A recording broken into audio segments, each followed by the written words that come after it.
Ngayon, ibabahagi ang biyaya ng Diyos na pinamagatang 24 na dibisyon. 24 na dibisyon. Ang salita lang buhay ngayon ay mula sa unang Kronika, Kapitulo 23, talata 1 hanggang 5. Unang Kronika, Kapitulo 23, versikulo 1-5. Nang tumanda na si David, itinalaga niyang hari ng Israel ang kanyang anak na si Solomon. Tinipon niya ang mga pinuno ng Israel, pati na ang mga pari at lebita. Binilang ang mga lebita na may edad 30 pataas at ang bilang sa census ng mga lalaki ay 38,000. Sa mga ito, 24,000 ang mamamahala sa bahay ng Panginoon. 6,000 ang mga pinuno at hukom, 4,000 ang mga tagatanod pinto, at 4,000 ang pumupuri sa Panginoon sa mga instrumentong gawa ni David. Ito ang salita ng Diyos. Amen. Tama, kaya 24 na dibisyon, di ba? Narito na tayo at pag-aaralan natin ang tungkol sa 24 na dibisyong ito. Siyempre, hindi natin matututunan ng lahat ng mga talaangkangan nito. Lahat ng mga ito, alam mo yun na, mga pamilyang kabilang sa bawat dibisyon, di ba? Madali mong mahahanap ang impormasyong iyan mula sa seryeng History of the Redemption, ika-6 na aklat at mula rin sa Biblia, tama ba? Kaya matututunan natin kung ano ang itinuturo nito sa atin, tama ba?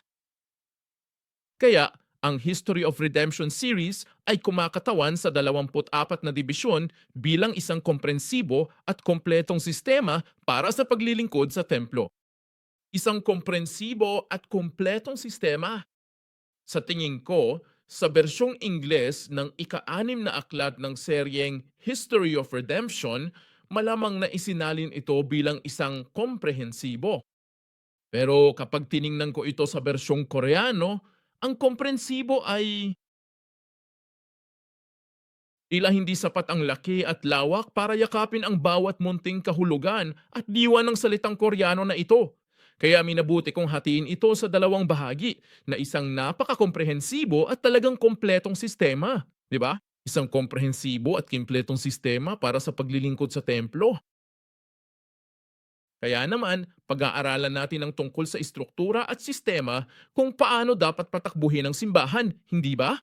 Paano dapat gumana ang simbahan? Ang istruktura at ang sistema kung paano dapat gumana ang simbahan. Sa madaling salita, matututunan natin ang takbo ng isip ng may-ari, tama ba? Pag-iisip ng employer, di ba? Employer, di ba? Employer. Pag-iisip ng amo, di ba? Hindi gaanong mahalaga kung paano natin matatanggap ang biyaya mula sa Diyos na dumadalo sa serbisyo o dumadalo, pumupunta sa simbahan. Ngunit iniisip at natututo tayo kung paano natin ihahanda ang simbahan, tama ba? Paano natin ihahanda ang kapaligiran at serbisyo para makatanggap ang mga tao ng biyaya? Siyempre, ang biyaya ay gawain ng Diyos, kaya wala tayong magagawa tungkol dito. Pero bilang pinuno, may-ari o tagapag-empleyo, maaari nating isipin kung anong mga bagay ang dapat ihanda para sa kongregasyon upang sila ay maging handa sa kanilang pagdating. O kaya ay dumating sa tamang sandali o kapaligiran o sa sistema upang matanggap ang bihaya ng Diyos. Tama ba? Aba, kung tutuusin, 24 na dibisyon, di ba? Kumpleto at komprehensibo ang sistemang ito, di ba? Kaya malaking numero uno. Nako, sobra na tayo, di ba? Ito ay komprehensibo. Dahil kasama rito ang lahat ng kinakailangang ministeryo. Tama ba? Kabilang dito yung lahat ng kinakailangang ministeryo. Ang pangunahing banal na kasulatan ngayon, una Kronika 23, versikulo 3 hanggang 5 ay nagsasabi at ang mga Levita ay binilang mula 30 taong bulang pataas at ang kanilang bilang ayon sa census ng mga lalaki ay 38,000. Tama ba? At sa mga ito, 24,000 ang mga ngangasiwa sa gawain sa bahay ng Panginoon. Kaya kilala ito bilang mga Levita, tama ba? Ibig kong sabihin, ang buong bilang na 38,000 ay ang bilang ng mga Levita. Ngunit sa kanila, 24,000 ang tinatawag na mga Levita. At ang ibig sabihin nito ay ang manggagawa sa templo, tama ba? Yung mga naglilingkod sa templo, tumutulong sa pari. Kaya ang mga Levita bilang manggagawa sa templo, tama ba? 24,000. Mga manggagawa sa templo, sa termino ngayon, masasabi nating presidero kinatawan ng panalangin, tama ba? Sa pangalan ng may tungkulin, ang may katungkulan, masasabi nating mga elder o mga ordinadong dikon, tama ba? At pagkatapos ay 6,000 ang mga opisyal at mga hukom, sabi ng Biblia. Ang ibig sabihin ng mga opisyal at hukom na ito ay ang pari, tama ba? Ang pari. Kaya 6,000 ang mga pare.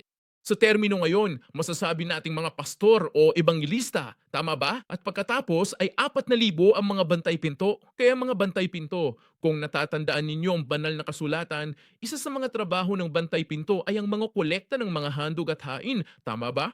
Kaya masasabi natin sa termino mayon, sila ang mga ingat yaman o usher o welcomer, di ba?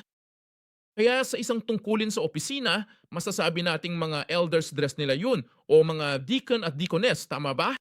At sa wakas, 4,000 ang pumupuri sa Panginoon gamit ang mga instrumentong ginawa nila para sa pagpupuri. Kaya sila mga awit, di ba? Sila ang mga awit sa termino ngayon. Sila ang miyembro ng koro. Sila ang pangkat ng mga pumupuri, di ba? Ang koro at pangkat ng papuri. Kaya kung titingnan mo ang kasulatang ito, 4 na magkakaibang ministeryo na inilaan ni Haring David para sa ika-24 na dibisyong ito. Sila ang esensya ng serbisyo, tama ba? Sila yung esensya ng serbisyo, ang tagapangulo ang kumakatawan sa panalangin, at ang pastor, at pagkatapos ay ang mga ingat yaman, at mga tagapag-usher, at ang koro at pangkat ng pagpupuri. Meron naman talaga tayong lahat nito, kahit sa Bible study na ito tuwing Miyerkules, hindi ba? Kaya ito ang esensya at ito ang mga kinakailamang ministeryo. At ang 24 na dibisyon ay sumasaklaw sa lahat ng kinakailangang ministeryong ito. Kaya naman, komprehensibo ito, di ba? Gamit ang 24 na dibisyong ito, ang istruktura ng 24 na dibisyon na kaya nating pamahalaan, kaya nating patakbuhin ang sistema. At ang simbahang, ang maglingkod sa Diyos at manalangin. Purihin ang Diyos. Pangalawa, kumpleto na. Kumpleto ito dahil dinisenyo ito ng Diyos. Tama ba? Dahil ito ay dinisenyo ng Diyos. Kung kumpleto, ibig sabihin ay perpekto. Ito ay nararapat. Wala naman itong kulang, di ba? Kumpleto na ito. Bakit? Dahil ito ay dinisenyo ng Diyos. Isa Kronika 28, talata 12 hanggang 13. Sa unang Kronika 28, bersikulo 12 hanggang 13.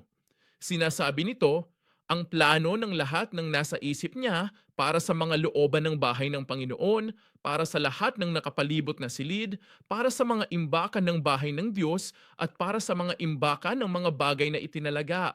Gayon din, para sa mga pangkat ng mga pari at mga levita, at para sa lahat ng gawain at kagamitan sa paglilingkod sa bahay ng Panginoon. Ang pasulatang ito ay tumatalakay tungkol sa Haring Bakasan.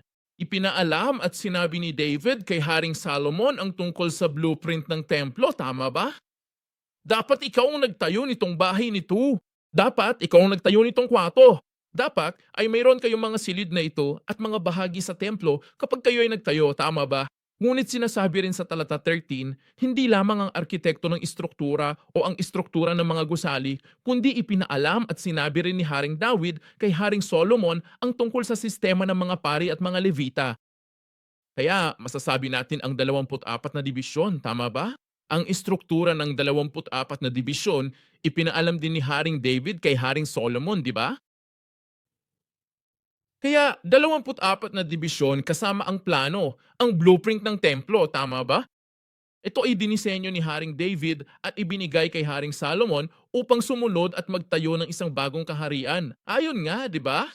Gayunpaman, kung titingnan natin ang 2 Kronika 29 talata 25, 2 Kronika 29 talata 25, ito ay noong panahon na si Hezekias ay isang hari, tama ba? At nung panahon ng reformasyon, nais ni Hezekias na ibalik ang istrukturang gumagana noong panahon ni Haring Solomon, tama ba? At ganito ipinahayag ng Biblia. 2 Kronika 29 talata 25, sinasabi nito, pagkatapos ay inilagay niya ang mga Levita sa bahay ng Panginoon, kasama ang mga simbolo, kasama ang mga alpa, kasama ang mga lira, ayon sa utos ni David. At sa Diyos, ang Diyos, tama ba? Ang haring tagakita at ang Natan, ang propeta. Sabagkat ang utos ay mula sa Panginoon sa pamamagitan ng kanyang mga propeta, di ba? Kaya, sinasabi sa 2 Kronika, 29, versikulo 25, 24 na dibisyon, ang sistema kung paano ito gumagana. Sistema ng 24 na dibisyon na ginamit ni Haring Solomon o ibinigay ni Haring David kay Haring Solomon. Tama ba? Ito ay Binuo ng manghuhula. Tama ba? Apat, tagakita o tagakita at ang propeta. Tama ba? Nathan ang pangalan ng propeta, di ba? At ang haring manghuhula ay ang Diyos, tama ba? Kaya, mga tagakita at ang propeta, naroon sila ng magkasama upang isulat ito. Gayunpaman, ang huling bahagi, aniya, para sa utos ay mula sa Panginoon sa pamamagitan ng kanyang propeta, tama ba? Kaya, anong ibig sabihin nito? Ibig sabihin, ang 24 na dibisyon, ang ideya ng 24 na dibisyon, ang istruktura ng 24 na dibisyon, ang sistema ng 24 na dibisyon ay hindi pinasimulan o hindi nilikha ni Haring David. Tao, Haring David, tama ba? Ngunit ang plano na ito ay mismong nilikha ng Diyos at ipinagkatiwala niya kay Haring David para maibigay din iyon kay Haring Solomon. Hindi ba ganun ang nangyari? Kaya hindi lang ang istruktura, ibig kong sabihin, napag-usapan natin ito noong nakaraang linggo, hindi lang ang istruktura o ang blueprint ng templo na ibinigay kay Haring David para ibigay kay Haring Solomon. Pero sinasabi rin ng Biblia ang sistema ng 24 na dibisyong ito. Tama ba? Ano dapat gumana ang simbahan? Anong uri ng mga ministeryo ang dapat na naroon, di ba? Ang lahat ng ito ay binubuo at nilikha ng Diyos mismo at ibinigay kay Haring David para maihatid ito kay Haring Solomon, di ba? Kaya kahit na sinasabi natin ng 24 na pangkat ni David, tama ba? Ang 24 na pangkat ay binubuo ni Haring David. Gayunpaman, sino ang orihinal? Sino ang lumikha at nagbigay ng ideyang ito kay Haring David? Ang Diyos mismo ang siyang nagpapatunay. Dahil milikha ito ng Diyos, tama ba? Sa makatuwid, ang istrukturang ito ay perpekto, wastong, kumpleto at walang kulang dahil hindi ito nilikha ng tao.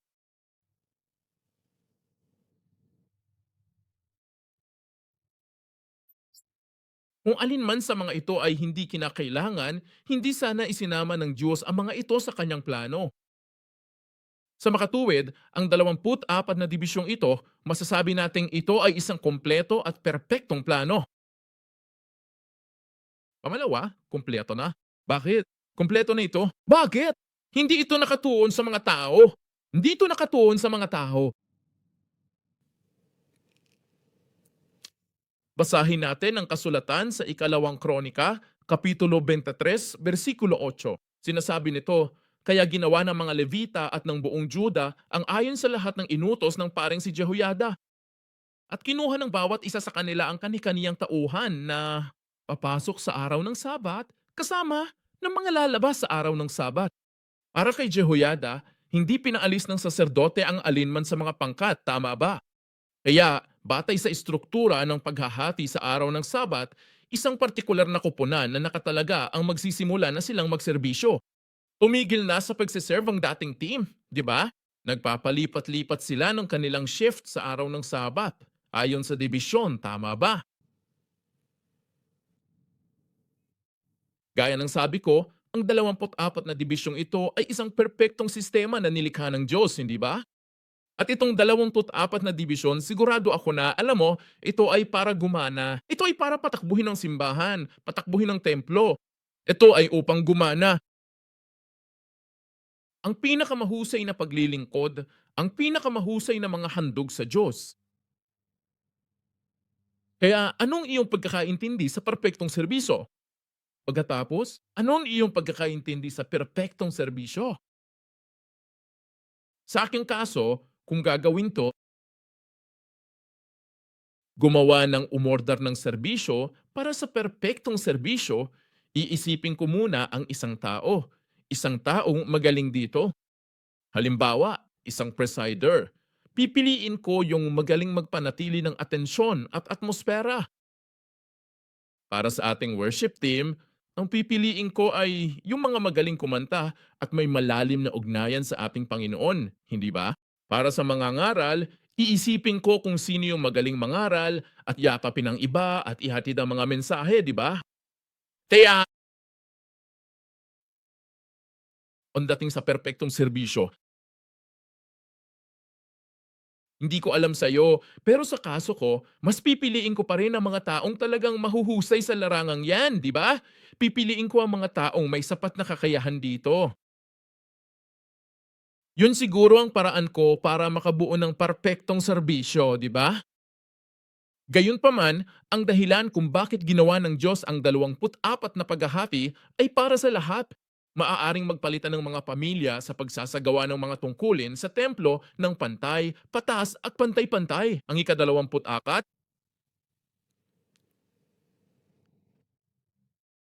ang sistemang dibisyon o sistema ng klase ay isang makatuwirang paraan upang matiyak na walang superioridad o kababaan sa pagkakasunod-sunod. Dahil ang pagkakasunod-sunod ay natutukoy sa pamamagitan ng bunutan at hindi ito kumikiling sa kahit sinong pamilya. Tama ba? Isipin mo, kung may 24th na division at 24 na koponan, tiyak na may ilang magagaling doon. Siguro may team na simple lang, di ba? Hindi naman lahat pare-pareho. Kung titingnan natin ang mga simbahan sa paligid natin, alam na natin, di ba? May ilan na mahusay sa pangangal. Meron. Lahat sila ay magagaling mangaral, syempre. At lahat sila ay magagaling magsilbi at magdasal. Syempre, lahat naman sila ay magagaling sa maraming bagay, di ba? Pero kapag may 24th na division, tama ba? Kaya natin ang mga grip na maiintindihan natin. Ang ilan ay talagang magaling dito at ang iba ay sadyang mahusay lang, tama ba? Gayunpaman, ang dahilan kung bakit lumikha ang Diyos ng 24 na dibisyon, tama ba, ayon sa kasaysayan ng ika-6 na aklat, ay hindi para magtuon sa mga mabubuting bagay na iyon, tama ba? Huwag mag-focus sa mga taong magaling dito. Kahit mahusay ang paglilingkod, ang termino mo ay 1 linggo lang. Pagkatapos, mag-shift na para ang lahat ng pamilya ay magkaroon ng kani-kanilang termino at oras ng paglilingkod ng pantay at patas.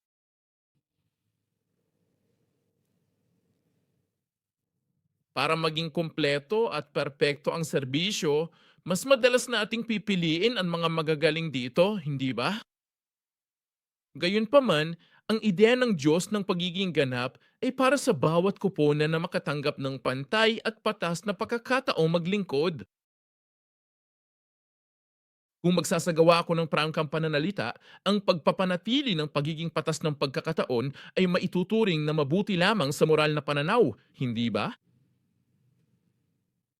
Pero sa practical na pananaw, hindi ito episyente, hindi ba? Ito ay hindi episyente.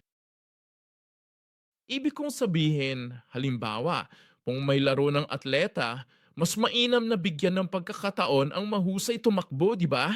Saka pinagsasaluhan lang natin lahat ng oportunidad, di ba? Kaya sa parehong paraan, kung may ilang mga tao na magaling dito, sa mata ng tao, sa pananaw ng tao, mas gusto natin. Ito ay mas practical at marahil ay mas kapakipakinabang at mas kumikita. Ang mas madalas na gamitin ng magaling dito at bigyan siya ng mas maraming pagkakataon. Pero sabi ng Diyos, hindi. Ang perpekto at ganap na hinahanap ko ay ang mabigyan ng pantay at patas na pagkakataon ang bawat tribo, bawat pamilya. Nang mabasa ko talaga ang bahaging ito ng libro, napaisip ako ng malalim kung bakit. Bakit ang Diyos gumagamit ng ganitong hindi episyenteng sistema at estruktura? Bakit patuloy na iginigiit ng Diyos ang hindi mahusay na estrukturang ito? Kung talagang gusto niyang maging banal at maayos ang pagsambang ito at lahat ng mga handog na ito at maging pinakamahusay, pinakamataas sa lahat ng oras, dapat na gumamit na lang siya ng ilan sa mga magagaling dito. Tama ba?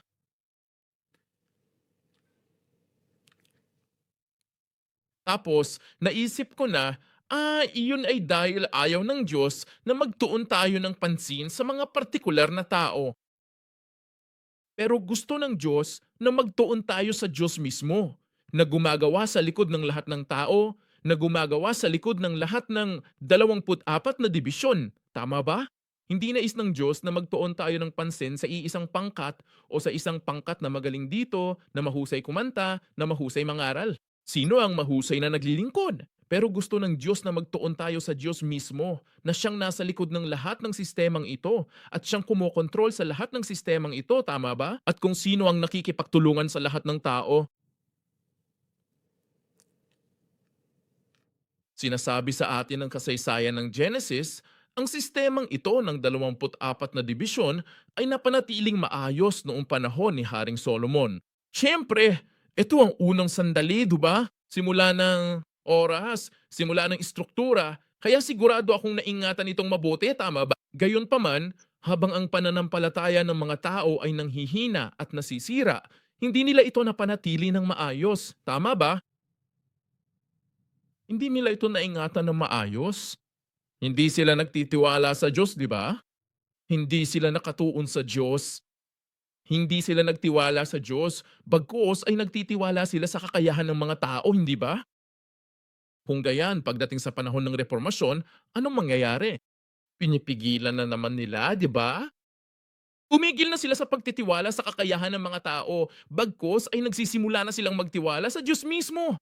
Ang 24 na pagkakahati ay para ipakita, para kumatawan sa Diyos mismo bilang ang kumokontrol sa lahat ng kanyang paglilingkod. Tama ba?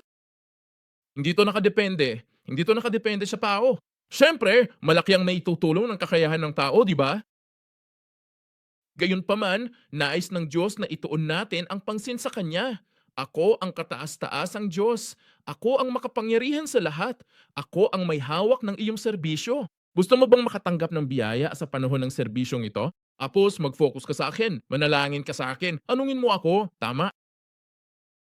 Ang Diyos ang magbibigay. Ang Diyos ang magbubuhos ng kanyang pagpapala at biyaya. Naniniwala ako na iyan ang istrukturang itinuturo sa atin ng Diyos sa pamamagitan nito. 24 na dibisyon. Kung titingnan mo ang Ezra 6 versikulo 18. Ezra 6 versikulo 18. Sinasabi rito na hinirang nila ang mga saserdote at mga levita sa kanilang pangkat para sa paglilingkod sa Diyos sa Jerusalem, gaya ng nakasulat sa aklat ni Moises. Kaya si Ezra ang panahon ng espiritual na reformasyon sa pananampalataya. Sa pamamagitan ng reformang ito, ibabalik nila ang 24 na pangkat na ito. Gusto nilang panatilihin ang 24 na dibisyong ito. At sa paggawa nito, anong ginagawa nila? Nagtitiwala sila sa Diyos? Sila ay umaasa sa Diyos. Ang Diyos mismo lamang ang kanilang pinagtutuunan ng pansin. Sa panahon ngayon, dapat nating magkita, kay Jesus lamang tayo dapat magtiwala. Ama namin, Diyos lamang. Ang Espiritu Santo lamang. At huwag kang tumingin sa mga tao. Naranasan ko na rin ang katulad nito sa buhay ko nung ako'y naglilingkod bilang isang worship leader. Sa simula ng aking ministeryo ng pagsamba, naisip ko na kailangan kong paghandaan ng mabuti ang lahat. Siyempre, kailangan kong paghandaan ng mabuti ang lahat. Gayunpaman, kahit na inihanda ko ng mabuti ang lahat, minsan pakiramdam ko ay masyadong tuyo ako, walang gumagana. Pagkatapos, sa kabilang banda, dumating ang panahon na pakiramdam ko ay hindi ako sapat na nakapaghanda. Gayunpaman, talagang sumabog ang kapaligiran at lahat ay lubos na nakatutok at nakatanggap ng biyaya. Talaunan, napagtanto ko na hindi ako ang nangunguna sa pagsamba. Ang Diyos mismo ang siyang nagpapatotohay. Ako ay isa lamang niyang sisidlan at instrumento. Lalo na nung nasa Pyongyang Church ako, may isang pagkakataon, ang praise team ni Sharon ay talagang nanalangin, naghanda ng mabuti para sa isang magandang gabi ng papuri. At talagang ibinuhos namin ang lahat ng aming makakaya ng gabing iyon. Medyo nasiyahan na rin naman tayo sa resulta, di ba? Tapos, bigla na lang, ipinatawag kaming lahat ng pastor na nagtatag. Kaya pumunta tayo sa HQ niya, di ba? At sinabi nga na sobra na raw ang napuno namin. Nabusog na tayo ng sobra, kaya hindi na nakakaramdam ng gutom ang mga tao. At dahil hindi na nakakaramdam ng gutom ang mga tao, hindi na sila nakikinig sa salita ng Diyos. Inuri siya ni Sharon habang nangunguna ako sa pagsamba at pagpuri sa Diyos. Nung una, puro pang uyam. Ang layuning laging nating pinagsasaluhan ay ang ihanda ang daan para sa salita ng Diyos. Iyan ang dahilan kung bakit umiiral ang worship team at iyan ang dahilan kung bakit pinupuri natin ang Diyos. Pero pagkatapos noon, alam mo na, pagkatapos ng gabi ng dakilang pagpupuri, sinabi sa amin ng founding pastor na sobra na pala ang napuno ninyo, na ang mga tao ay ayaw na, hindi nagugutom sa salita ng Diyos, ayaw nang tumanggap pa. Hindi naman masama na ginawa namin. Naghanda kami at natapos namin ang magandang gabi ng papuri na ito. Pero sa pananaw ng salita ng Diyos, hindi ito mabuti. Dahil ang pagbabahagi ng salita ng Diyos, di ba? Ang pagpapahayag kay Hesus Kristo ang siyang layunin. Pero sobra-sobra pa rin ang ginawa namin nung panahong ngayon. Bueno, ang punto ko ay ang pag-unawa ng Diyos sa kumpleto, wasto at perpektong paglilingkod ay kapag tayo ay nagtitiwala sa Diyos. 100%. At kapag tayo ay umasa sa Kanya, 100%. Iyan ang paglilingkod na nais matanggap ng Diyos mula sa atin. Yan ang pagsambang nais matanggap ng Diyos mula sa atin.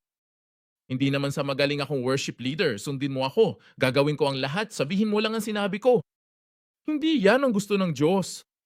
Inihahanda namin ang lahat, inihahanda namin ang lahat sa pananampalataya at panalangin. Pero sa mismong araw pa, di ba, sa panahong isinusuko natin ang lahat sa Kanya. Ang Diyos ang siyang kumokontrol. Ang Diyos ang namamahala. Ang Diyos ang siyang patuloy na nagbibigay ng kanyang masaganang biyaya at pagpapala. Kaya kung titingnan mo, alam mo, maraming serbisyo sa simbahan ng Pyongyang Jail. Pero isa sa mga serbisyong halos perpektong nagpapanatili sa sistemang ito ay ang pulong na huwag manalangin, hindi ba? Huwag magdasal sa pulo, huwag magdasal. Para sa mga hindi magdasal na meeting, may isang pagkakataon lang ang senior pastor, tama ba? At ang pinakabatang pastor ay meron ding isang pagkakataon. At may isang pagkakataon din si evangelist, no? Hindi yon, hindi ko pinopromote yon. Kailangan nating lumikha ng 24 na dibisyong ito o alam mo na, patas at pantay na oportunidad dito mismo sa istruktura ng simbahan. Ang itinataguyod ko ay para mabigyan ng Diyos ng perpekto at kumpletong serbisyo, kailangan nating magtiwala sa Kanya ng 100%, di ba? Kailangan nating umasa sa Kanya ng 100%. Naniniwala ako na iyan ang nais makita ng Diyos mula sa atin at dalangin at pagpapalain ko na ang simbahan ng tipan ng Panginoon ay maging isang simbahang nagtitiwala sa Diyos at umaasa sa Kanya ng 100%. Amen? Amen. Tama. Kaya pala ganun ang pagpapakilala, di ba? At kung tatalakayin natin ng kaunti ang 24 na pangkat ng mga Levita, tama ba? Apat ang grupo, di ba? Mga Levita at mga pari at mga bantay pinto at mga awit, tama ba? Sandali lang, tingnan natin ang 24 na pangkat na ito ng mga Levita. At ang ibig sabihin ng mga Levita rito ay ang mga manggagawa sa templo, tama ba? Hindi ang tribo ni Levi o ang mga anak ni Levi, kundi ang mga Levita rito ay nangangahulugang ang manggagawa sa templo. Yoong mga dinisenyo o yoong mga itinalagang maglingkod sa templo. Kaya naman, sa unang bahagi, tapalakayin natin ang pinagmulan ng mga Levita. Gaya ng alam mo, si Levi ay ang ikatlong anak ni Jacob. Ipinanganak kay Leah, di ba? Genesis 29, talata 34. Genesis 29, talata 34. At siya ay nagrihimuli at nanganak ng isang anak na lalaki at sinabi niya, "Ngayon, ang aking asawa ay magiging malapit na sa akin sapagkat nagkaanak ako sa kanya ng tatlong lalaki." Kaya nga, tinawag siyang Levi. Kaya ang ibig sabihin ng Levi ay pagiging nakadikit. Tama ba? Ang pagiging nagkakaisa, ang pagiging mapayapa. Ang ganda naman ng pangalan, no? Ang pagiging kalakip kay Hesus Kristo at pagiging kaisa ng ating Diyos Ama at ang pakikipagkasundo sa ating Diyos. Yan ang kahangahangang pangalan. Pero ano ang nangyari? Pinatay niya at ni Simeon na kanyang kapatid ang mga tao ng Sichem. Hindi ba? Pinatay niya at ni Simeon ang mga tao ng Shechem. Genesis 49, versikulo 5 to 7. Genesis 49, verse 5 to 7. Sina Simeon at Levi ay magkapatid. Ang kanilang mga kaluluwa ay mga kasangkapan ng karahasan. Huwag mong hayaang pumasok ang aking kaluluwa sa kanilang konseho. Huwag makisama ang aking danggal sa kanilang kapulungan. Sa galit nila ay pumatay sila ng tao, at sa kanilang luhoy pinilayan ng mga baka. Sumpay ng kanilang galit dahil ito'y mabangis, at ang kanilang puot dahil ito'y malupit. Pangangalatin ko sila sa Jacob at pangangalatin ko sila sa Israel. Kaya, kailan iyon? Yon ay noong ang kanyang kapatid na babae, ibig kong sabihin, ang kanyang kapatid na babae, si Dina, ay minura ni Shechem ng isang taong nagngangalang Shechem. Tama ba? At ang pangalan niya ay Shechem. At siya ay mula sa mga tao ng Shechem. Tama ba? At itong si Dina ay ginahasa ni Shechem. At kasama ang kanyang kapatid na si Simeon, pinatay ni Levi ang lahat ng mga tao ng Shechem. Tama ba? Una, ipinangako niya iyon kay Shechem dahil kayo ay mga hentil, hindi ba? Kaya kung willing kang magpatuloy, 'di ba? Kung gayon, ay papayagan ka naming ikasal sa aming kapatid na si Dina, hindi ba? Sinabi ko bang ape? Oo, Ate Dina, di ba? At pagkatapos sa ikatlong araw, nang wala ng iba pang sakit, pumunta roon ang mga Simeon at Levi kasama ang mga kaluluwa at pinatay silang lahat. Tama ba? Pinatay silang lahat. At dahil dyan, makikita natin sa talata 7 nanograms, Genesis 49, na sila ay isinumpa. Tama ba? Isinumpa sila dahil pinapatay nila ang mga tao, di ba? Ngunit dahil din sa ginamit nila ang banal seremonya ng pagtutuli bilang paraan upang magdulot ng karahasan at paghihigante. Kaya sila ay isinumpa. At ano nga ba ang nilalaman ng sumpa? Sila ay magkakawatak-watak sa kung saan-saan. Sila ay mangangalat sa gitna ng mga tao ng Israel. Pagkalat-kalat, iyan ang sumpa na natanggap ni Levi. At pagkatapos, mamaya, ano nang nangyari? Ang binagong, inialay sa Diyos. Ang mga Levita, iniaalay nila sa Diyos. Ito ay noong sinamba ng mga tao ng Israel ang ginintuang guya. 8 beses na umakyat si Moises sa tuktok ng bundok Sinai. At isa sa mga pagkakataong natanggap ni Moises ang 2 tapyas na bato na may 10 utos na isinulat ng daliri ng Diyos. At bumaba siya dala ang 2 tapyas na batong ito. At anong mangyayari? Ang mga tao ng Israel sa paanan ng bundok, silang nag-ukit ng ginintoang guya, tama ba? At sinasamba nila ang idolo na ito, hindi ba? At para maging mahaba ang kwento, di ba? Binasag niya itong 2 bato na tableta, di ba? At saka siya bumaba at sumigaw, di ba? Kung sino man ang para sa Panginoon, lumapit sa akin, di ba? Sino mang para sa Panginoon, lumapit sa akin. At lumabas ang mga Levita at ginawa ang inutos sa kanila ng Diyos. At pagkatapos ay naging isang malaking dedikasyon at isang pagkakataon na magamit bilang mga manggagawa sa templo. Kaya Exodo 32, versikulo 25 hanggang 29. Ilang bersikulo lang ang nasa screen. Babasahin ko ang kabuuan. Sa Exodo 32, talata 25 hanggang 29, nang makita ni Moises na ang bayan ay nawala ng kontrol dahil hinayaan sila ni Aaron na maging katatawanan sa kanilang mga kaaway. Tumayo si Moises sa pinto ng kampo at sinabing, "Ang panig sa Panginoon, lumapit sa akin." At lahat ng mga Levita ay nagtipon sa kanya. Sinabi niya, "Ganito ang sabi ng Panginoon, Diyos ng Israel. Isuot ninyo ang inyong mga tabak, libutin ang mga pinto ng kampo, at patayin ang inyong mga kapatid, kaibigan at kapwa." Sumunod ang mga anak ni Levi sa iniutos ni Moises. At may 3,000 lalaki sa bayan ang nabuwal nung araw na iyon. Pagkatapos ay sinabi ni Moises, "Italaga ninyo ang inyong sarili ngayon sa Panginoon sapagkat ang bawat tao ay naging laban sa kanyang anak at laban sa kanyang kapatid upang mabigyan niya kayo ng pagpapala ngayon."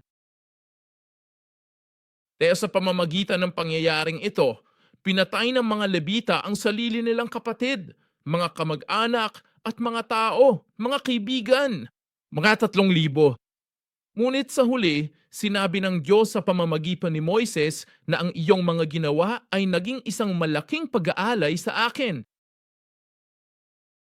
Kaya, tandaan, si Levi ay ang ikatlong anak ni Jacob. Isinumpa siya dahil ginamit niya ang banal na seremonya, ang pagtutuli, upang maghigante. Sinumpa siya. Ngayon, sa pamamagitan ng pagkakataong ito, siya ay pinagbala. Siya ay pinagbala. Ngayon ay pinagpala siya dahil inialay niya ang kanyang sarili sa Panginoon. At kung titingnan mo ang mga bilang, Kabanata 3, versikulo 6 hanggang 9, bilang 3 is to 6 minus 9, sabi rito, ilapit mo ang lipi ni Levi at ilagay sa harap ni Aaron na saserdote para maglingkod sa kanya. Gagampanan nila ang mga tungkulin para sa kanya at sa kapisanan sa harap ng tabernakulo upang gawin ang paglilingkod dito. Sila rin ang mamamahala sa mga kagamitan ng tolda ng pagpupulong at sa mga tungkulin ng mga anak ni Israel sa paglilingkod sa tabernakulo. Kaya't ibibigay mo ang mga Levita kay Aaron at sa kanyang mga anak. Sila ay ganap na ibinigay sa kanya mula sa mga anak ni Israel. Kaya sa wakas, ang mga Levita ay ibinigay kay Aaron ang saserdote, tama ba? Pinayagan silang tumulong sa pari at pinayagan silang magtrabaho, maglingkod sa templo at maglingkod sa templo. Iyon ay dahil sa buong dedikasyon na ginawa nila, di ba? Gayunpaman, ang huling bagay na gusto kong pag-usapan tungkol sa mga Levita ay ito. Ibinalik ng mga Levita ang kanilang mana. Ibinalik ng mga Levita ang kanilang mana. Josue 13, versikulo 33. Josue 13, versikulo 33, tama ba? Anong ibig sabihin ng mana? Na makapasok sila sa lupain ng Kanan, lahat ng tribo ng Israel, lahat ng tao ng Israel ay nakatanggap ng mana, tama ba? Anong ibig sabihin ng mana? Lupa na inilaan sa kanila, no? Hindi ba? Lupa na ibinigay sa kanila. Binigyan sila ng espesipikong lupain para sa tribo, hindi ba? Ngayon, Levita? Tama ba? Isinumpa ang mga Levita na sila ay magkakalat sa gitna ng mga tao, sa gitna ng lipi ni Israel. Tama ba? Anong ibig sabihin yan? Hindi nila ito magkakaroon. Lupang minana, hindi ba? Ang kanilang sumpa ay hindi nila mapapasailalim ang minanang lupang ito. Magkakalat sila. Maninirahan sila sa lupaing ibinigay sa ibang mga tribo. Yan ang sumpa na ibinigay sa mga Levita. Gayunpaman, sa pamamagitan ng pagtatalagang ito, nung sila ay nagpanumbalik at nung sila ay naging mga manggagawa sa templo, tama ba? Sa wakas, natanggap na nila ang kanilang mana. Ano ang kanilang mana? Josue 13, versikulo 33. Ngunit sa lipi ni Levi, hindi binigyan ni Moises ng mana. Ang Panginoon, ang Diyos ng Israel, ang kanilang mana, gaya ng ipinangako niya sa kanila. Kaya ano ang nangyari? Nabawi ba nila ang kanilang mana? Aba, oo at hindi ba? Oo. Kung titingnan natin ang espiritual na mana, hindi ba? Kung titingnan natin ang espiritual na pagpapala, oo. Sinabi ng Diyos, Levi, huwag kang mag-alala, mana mo ako, di ba? Ganda. Ibig kong sabihin, ano pa ba ang mas hihigit pa sa pagsasabing ako'y iyong lupain, ako'y iyong kaharian, ako'y iyong mana, hindi ba? Gayunpaman, sa physical na aspeto, nakabawi ba sila? Hindi nila ginawa, di ba? Wala silang natanggap na anumang lupain sa mundo. Ganon nga kumilos ang Diyos, hindi ba? Ganon gumagana ang Diyos. Mapapatawad ng Diyos ang ating mga kasalanan, di ba?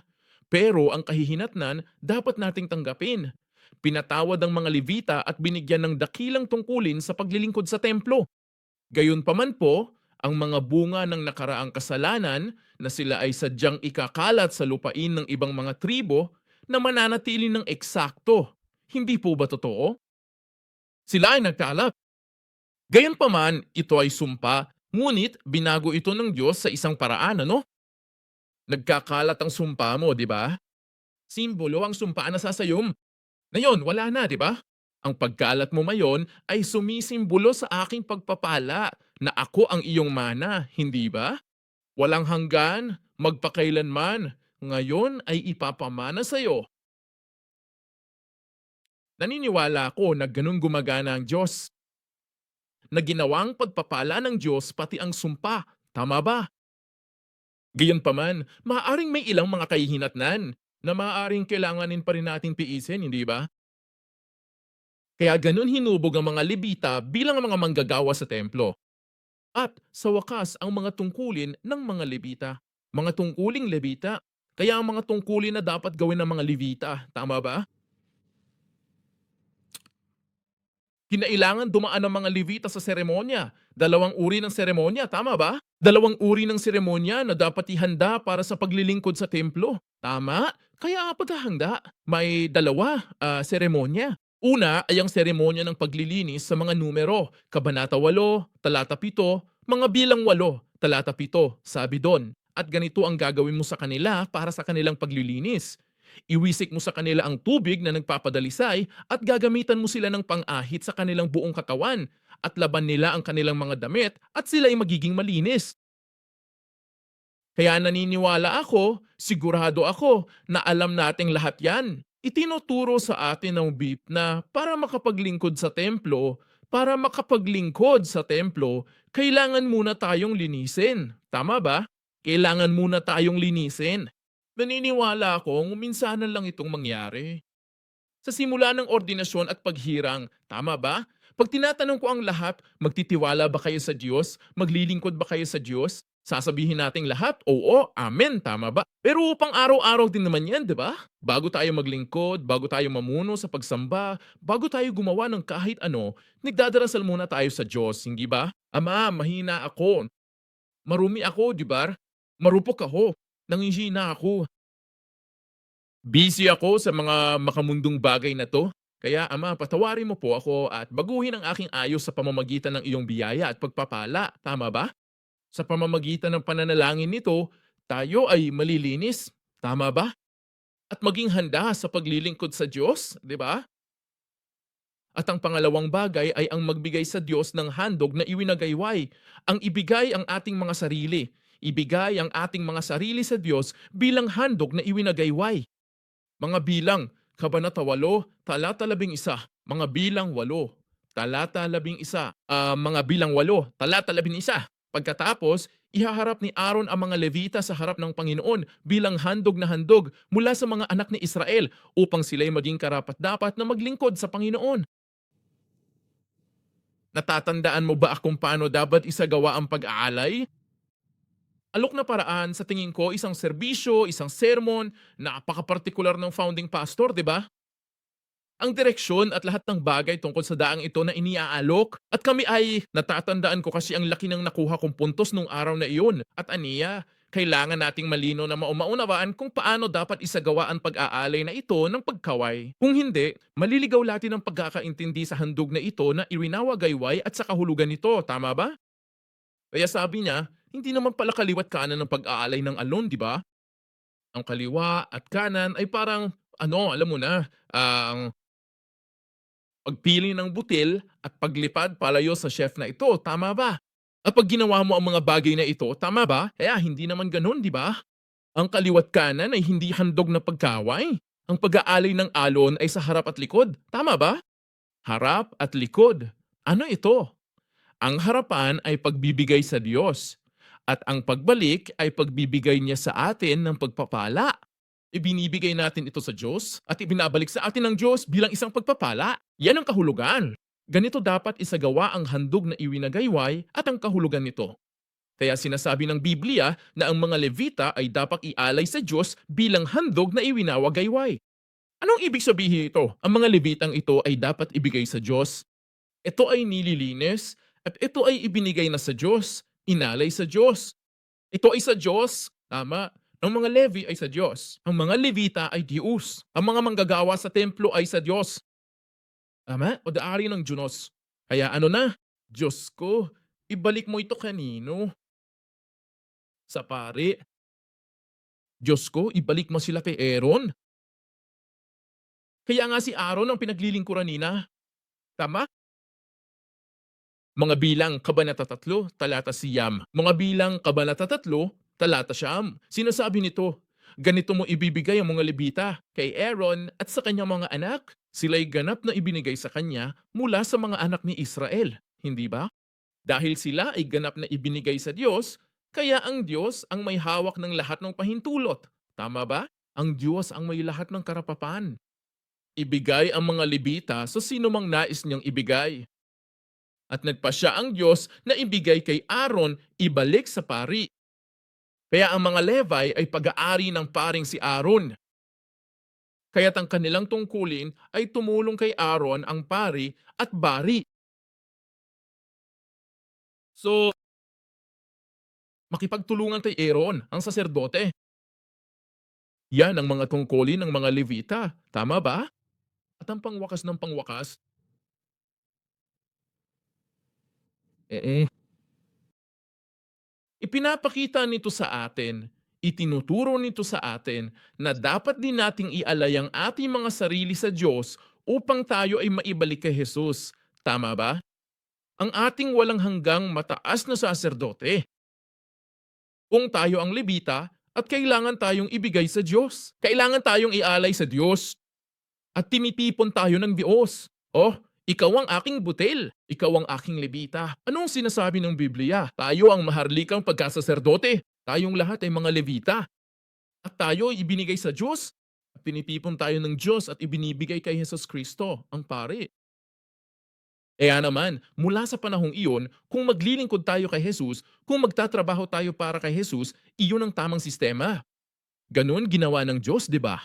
Mula ngayon, ikaw, aking Levi, ay gagawa para kay Hesus Kristo. Magtrabaho ka para sa pari mo, di ba? Magtulungan. Makipagtulungan sa Kanya. Makipagtulungan kay Hesus Kristo. Kaya naniniwala ako na ikaw at ang aking tungkulin bilang mga Levi ay ang gumawa para kay Jesus. Makipagtulungan kay Jesus, tama ba? Kamay-kamay, di ba?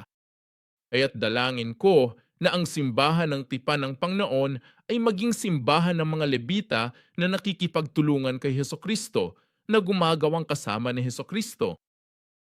Amen. Amen. Ang huli sa huli ay mayroong silang dalawahang tungkulin. Ang mga Levita ay may dalawang tungkulin. Mga bilang 3, talata 7. Mga bilang 3, talata 7. At kanilang gagampanan ang mga tungkulin para sa Kanya. At para sa buong kapisanan sa harap ng tabernakulo ng kapisanan upang gawin ang paglilingkod sa tabernakulo. Tama ba? Kaya ang mga Levita ay may dalawang uri ng tungkulin. Ang isa ay para sa paglilingkod sa tolda ng kapisanan. Tama ba? Maglingkod para sa Diyos. Tama ba? Maglingkod para sa pare.